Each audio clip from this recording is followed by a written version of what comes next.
وعجبت لمن اغتم. والغم شيء غير الخوف.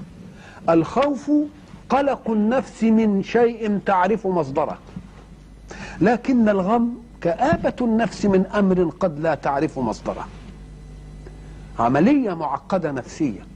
وقل وعجبت لمن اغتم ولم يفزع إلى قول الله سبحانه لا إله إلا أنت سبحانك إني كنت من الظالمين.